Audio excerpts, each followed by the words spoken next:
Hello दोस्तों, नमस्कार। स्वागत है आपका मोरी क्लासेस के यूट्यूब चैनल में। दोस्तों, हम एसएससी के लिए रीजनिंग का प्रैक्टिस सेट सोल्व कर रहे हैं। प्रैक्टिस सेट हमारा 15 होने वाला है। अगर दोस्तों इससे पहले वाले प्रैक्टिस सेट को अभी तक नहीं देखे हो तो उन्हें भी जाकर जरूर देखिएगा। सभी प्रैक्टिस सेट इंपॉर्टेंट है। दोस्तों, रीजनिंग के कुछ सेट वाइज प्रश्न होते हैं जो एग्जाम में बार बार पूछे जाते हैं। उस टाइप के सभी प्रश्नों को यहाँ पर शामिल किया है। तो चलिए दोस्तों शुरू करते हैं क्वेश्चन नंबर 1 से। हमें क्वेश्चन नंबर 1 कह रहा है दिए गए विकल्पों में से लुप्त संख्या ज्ञात करें। ठीक है, क्या कहा है कि दिए गए विकल्पों में से लुप्त संख्या ज्ञात करें। यानी कि हमारे पास दो आकृति है, इसमें कुछ अंक लिखे हैं और एक प्रश्नवाचक चिन्ह दिया है। यहाँ पर पूछा है कि कौन सी संख्या भरी जाएगी। तो हमें क्या करना है, जब भी इस टाइप का प्रश्न पूछा जाता है तो जैसे इस आकृति में यहाँ पर प्रश्नवाचक चिन्ह दिया है तो उसी जगह यहाँ पर 225 कैसे लिखा है ये पता करेंगे। जैसे हम पहली आकृति में पता करेंगे जिस तरीके से, उसी तरीके से हम दूसरी आकृति का भी बताएंगे। अगर दोस्तों आपको इस टाइप का प्रश्न पहले से सोल्व करते आता हो तो आप क्या करोगे, खुद से सोल्व करने का जरूर प्रयास करें। तो चलिए अब हमें क्या करना है, यहाँ पर 225 लाना है। अगर हम क्या करेंगे, 15 का वर्ग करते तो 15 का वर्ग होता है 225 और 225 यहाँ पर ही लिखा है। सेम उसी तरह से 16 का वर्ग करेंगे तो 16 का वर्ग होता है 256 और 256 ऑप्शन में नहीं है तो ये वाला तरीका तो नहीं लगा सकते हैं। अब क्या करेंगे, देखिए हम क्या कर सकते हैं। अगर मैं यहाँ पर 180 को, ठीक है, 180 को 12 से भाग दे देता हूँ। जैसे 12 से 180 को काटता हूँ तो 12 एकम 12 और 12 पंजे 60, 15 बार में कटा है। और इसी 15 में क्या करूँ, इस 15 को गुणा कर देता हूँ। ठीक है, इसका तो हमने भाग दिया, अब इस 15 से गुणा करेंगे तो यहाँ पर 15 गुणे 15 कितने होते हैं, 225। ठीक है, कितने हो जाते हैं, 225 और 225 यहाँ पर दिया है। यानी कि इस आकृति जैसे हमने यहाँ पर सोल्व किया है सेम इसी तरीके से यहाँ नीचे वाला ये देखते हैं। जिसे अब क्या करेंगे, हम यहाँ पर 14 का 210 में भाग दे देंगे तो 210 के बटे में क्या हो जाएगा, 14। ठीक है, जैसे हमने पहली आकृति में लिखा था। अब ये हमारा बटे में 14, इसे भाग देंगे तो 14 एकम 14, यहाँ पर 7 बचा है यानी कि 70 हुआ तो 14 पंजे 70। तो ये भी कितनी बार में कटा है, 15 बार में कटा है। अब जैसे हमने यहाँ पर 15 से गुणा किया था तो यहाँ पर भी क्या करेंगे, 16 से गुणा कर लेंगे।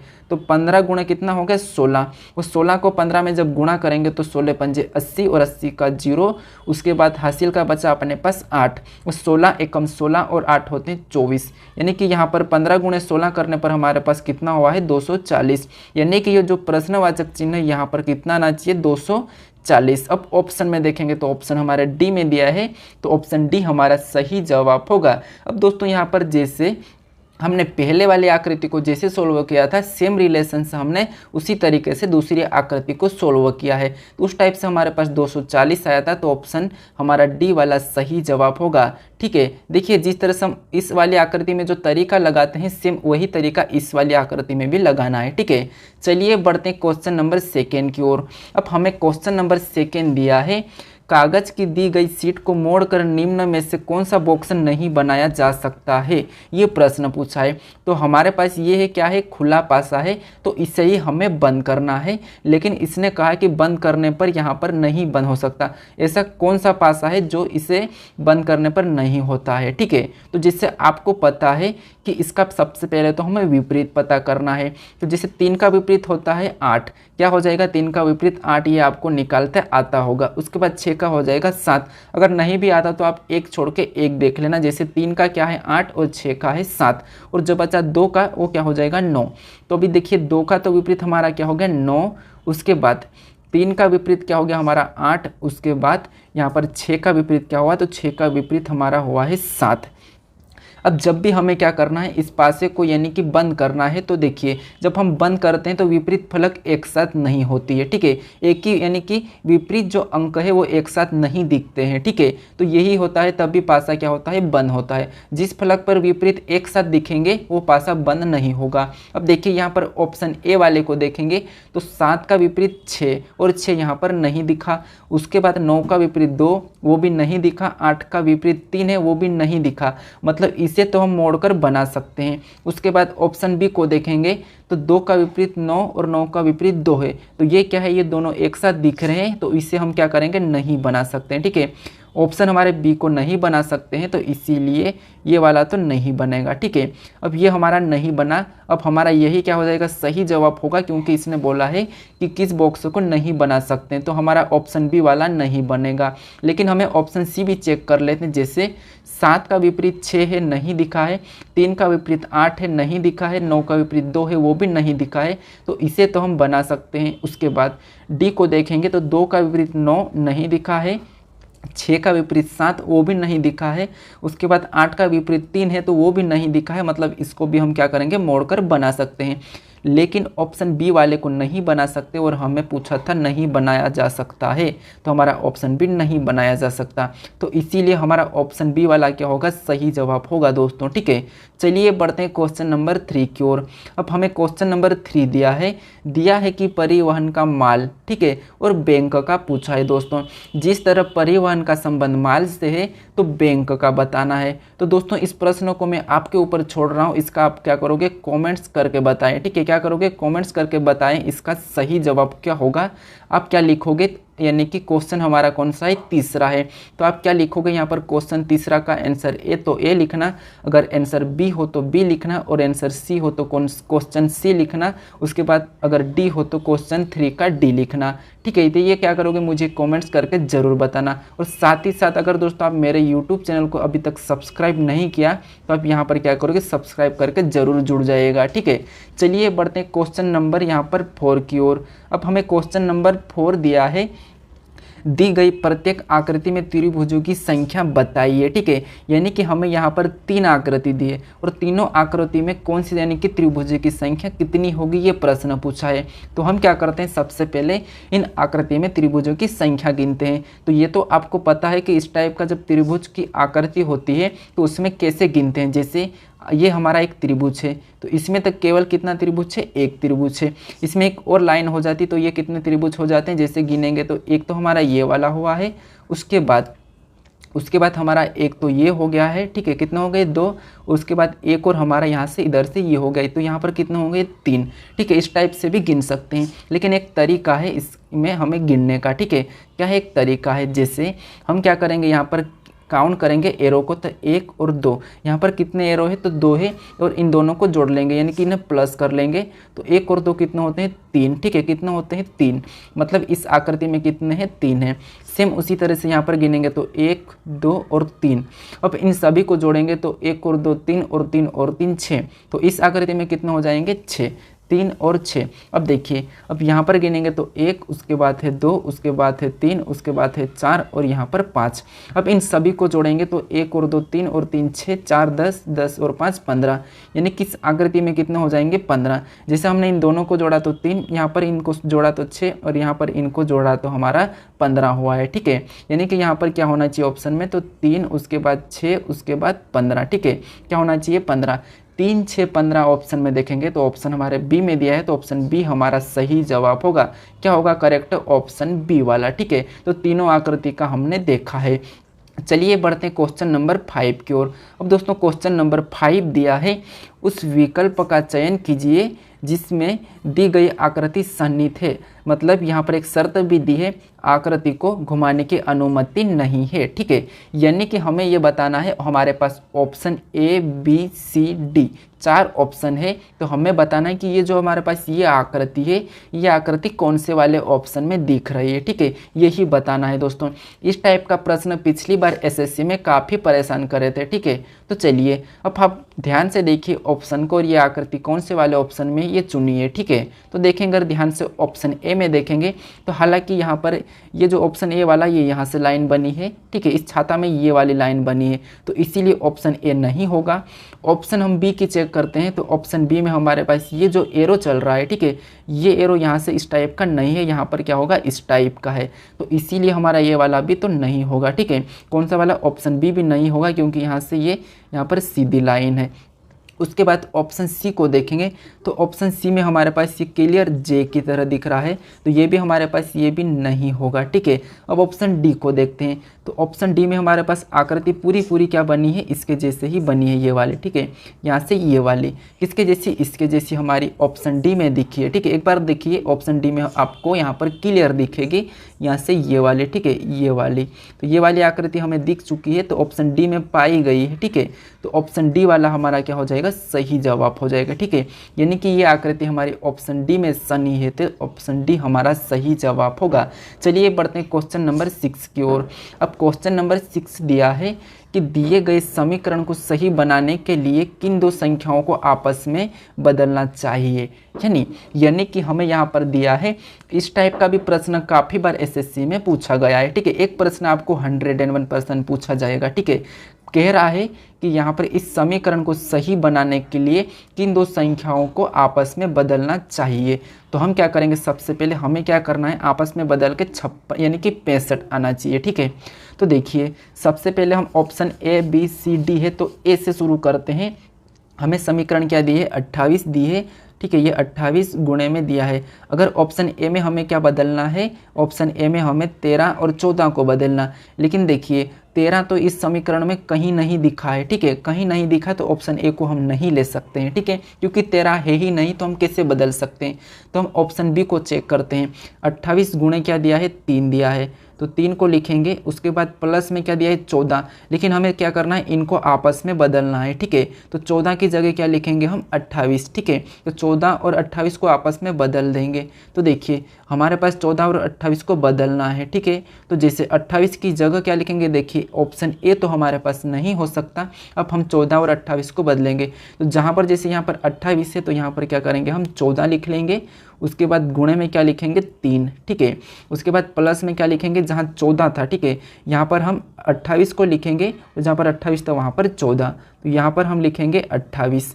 उसके बाद माइनस 45। ठीक है, माइनस क्या हुआ, 45 और भागित में हमारा 9 हो गया है। ठीक है, उसके बाद हमें इसे सोल्व करने पर 65 आना चाहिए।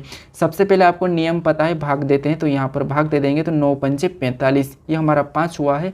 और उसके बाद गुणा करते हैं, तो 14 त्रिया होते हैं 42। ठीक है, कितना होता है, 42। देखिए 3 चौक 12 का 2, उसके बाद हासिल का है 3 एकम 3 और 1 4, और 14 त्रिया कितना होंगे, 42। बीच में चिन्ह है प्लस का, और 28 और माइनस। ठीक है, माइनस अब 5 हो गया है। इसे सोल्व किया हमारा तो क्या आया, 42, और इसे सोल्व किया तो 5। अब देखिए अब इसे जोड़ लेंगे हम 42 और 28 को, तो 42 और 28 को जोड़ेंगे तो 8 और 2 10, और 10 की 0, और 4 और 6।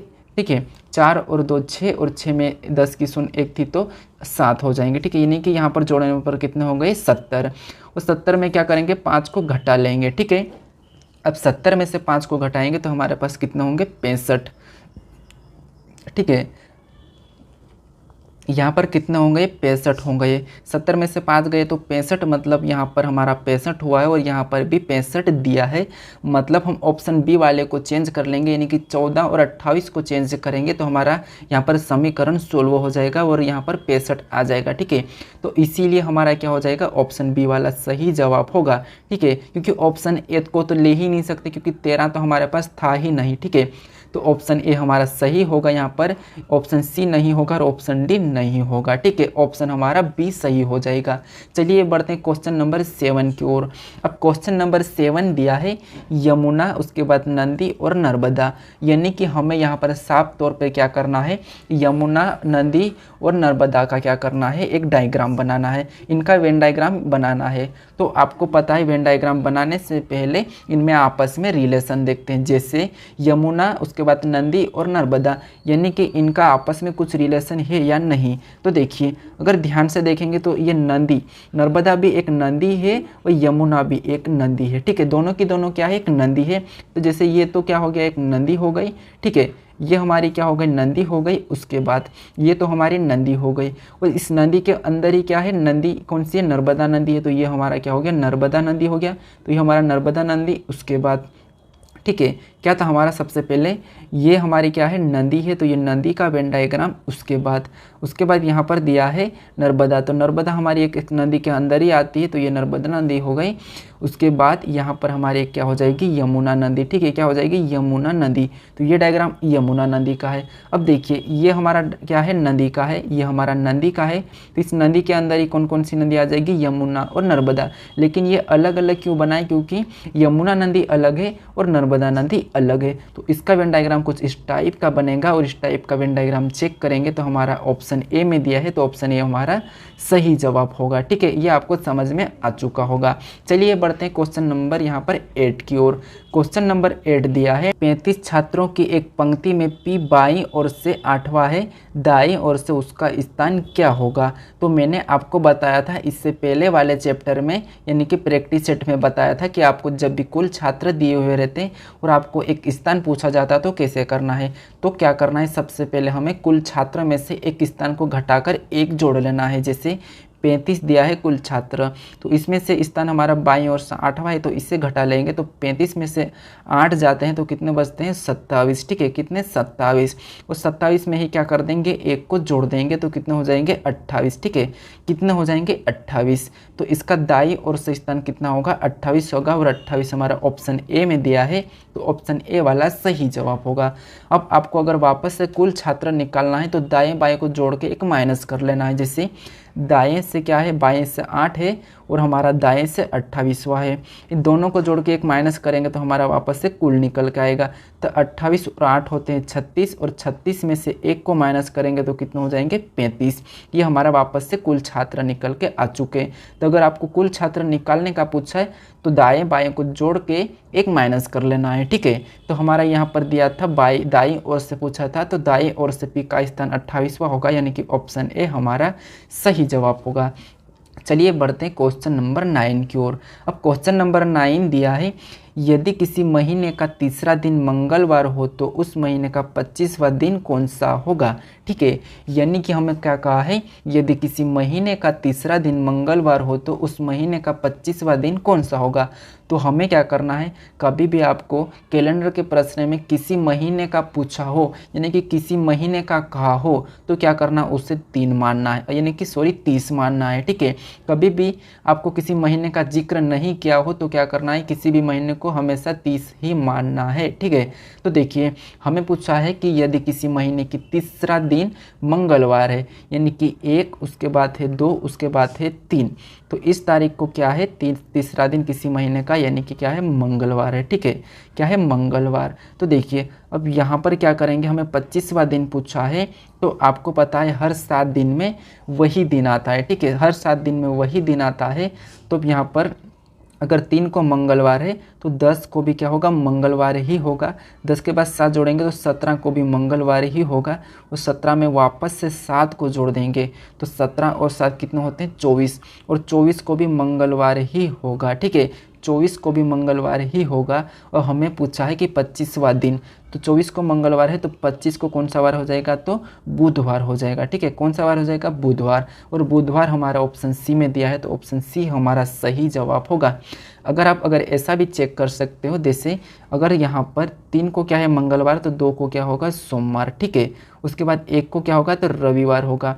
अब हम क्या करेंगे, 1 तारीख को रविवार है तो हम 1 से वापस से 7 जोड़ेंगे, तो 1 में 7 जोड़ेंगे तो 9, और 9 को भी रविवार, और 9 में वापस से 7 को जोड़ेंगे तो 1 के बाद कितना होता है, 7 जोड़ने पर 8। ठीक है, तो 8 को रविवार, फिर बाद में 15 को भी रविवार, और 22 को भी रविवार। ठीक है, 22 को भी हमारा क्या हो जाएगा, रविवार। हमें पूछा है 25वां दिन, तो 22 को तो रविवार है, उसके बाद हमारा 23 को क्या हो जाएगा, सोमवार, और 24 को हमारा क्या हो जाएगा, मंगलवार, उसके बाद 25 को हमारा क्या हो जाएगा, बुधवार। तो इस तरह से भी हमारा क्या आया, बुधवार ही आया है। ठीक है, तो ऑप्शन सी हमारा सही जवाब होगा। चलिए बढ़ते हैं क्वेश्चन नंबर 10 की ओर। अब क्वेश्चन नंबर 10 दिया है कि दिए गए विकल्पों में से लुप्त संख्या ज्ञात करें। ठीक है, कहा है कि दिए गए विकल्पों में से लुप्त संख्या ज्ञात करें। तो यहाँ पर हमें यहाँ पर लुप्त संख्या ज्ञात करना है। तो यहाँ पर आपको मैंने सबसे पहले वाले प्रश्न में बताया कि जब भी लुप्त संख्या का प्रश्न हो तो आपको क्या करना, उसी जगह पर पहले की संख्या कैसे लिखी है, ठीक है, ये पता करते हैं। देखिए अगर वहाँ आप अच्छे से समझे हो पहले वाले प्रश्नों को तो आप इसे भी आसानी से बता दोगे, ठीक है। तो चलिए हम क्या करते हैं, इसे पता करते हैं। अगर मैं क्या करूँ, उस 39 को लाऊं तो 57 दिया है और यहाँ पर 41 दिया है, तो इसे क्या करूँ कि मेरे पास 39 आ जाए, ठीक है। तो अगर यहाँ पर माइनस करेंगे तो हमारे पास कोई 39 नहीं आएंगे, ठीक है। तो अब क्या करेंगे, जैसे हम 57, ठीक है, ये हमारा क्या है 57 और एक तरफ क्या है 41, इसको क्या करना कि हमारे पास क्या आ जाए 39 आ जाए, ठीक है, क्या आ जाए 39। तो देखिए अगर इसका आपस में गुणा कर देते हैं और इसका भी आपस में गुणा कर देते हैं तो 5 सत्ते कितने होते हैं, तो 5 सत्ते होते हैं 35 और 4 एकम 4, ये हमारा हो गया, ठीक है। और इन दोनों को जोड़ देंगे तो 35 और 4 को जोड़ने पर कितने होते हैं 39। तो सेम इसी तरीके से यहाँ पर जैसे 3 और 6 को गुणा कर देते हैं और 8 और 4 को, तो 3 और 6 को गुणा करेंगे तो कितने हो जाएंगे 3 छंग 18, ठीक है, कितने 3 छंग 18। और यहाँ पर 8 और 4 को गुणा करेंगे तो 8 चौके होते हैं 32, ठीक है, कितने 32। अब क्या करेंगे, इन दोनों को जोड़ लेंगे तो इन दोनों को जोड़ने पर कितने हो जाएंगे 18 और 32 50। तो यानी कि प्रश्नवाचक चिन्ह के स्थान पर क्या आएंगे 50। और 50 ऑप्शन में देखेंगे तो ऑप्शन ए में दिया है, तो ऑप्शन ए हमारा सही जवाब हो जाएगा, शानदार सा, ठीक है, कौन सा ऑप्शन ए। अब दोस्तों आपको वीडियो कैसा लगा हो ये मुझे कमेंट्स करके बताएं, और दोस्तों आपके इन 10 प्रश्नों में से कितने प्रश्न सही गए हैं ये भी मुझे कमेंट्स करके बताएं, ठीक है। और दोस्तों आप चैनल को अभी तक सब्सक्राइब नहीं किया है तो प्लीज़ दोस्तों सब्सक्राइब जरूर कर लीजिएगा, ठीक है, क्योंकि आप देखिए अगर चैनल को सब्सक्राइब कर लोगे तो मेरी वीडियो आपके सामने मिलेंगे, ठीक है, और नोटिफिकेशन भी ऑन कर लेना ताकि आपको सबसे पहले मिले, ठीक है। तो चलिए अब मिलते हैं अपन नेक्स्ट वीडियो में।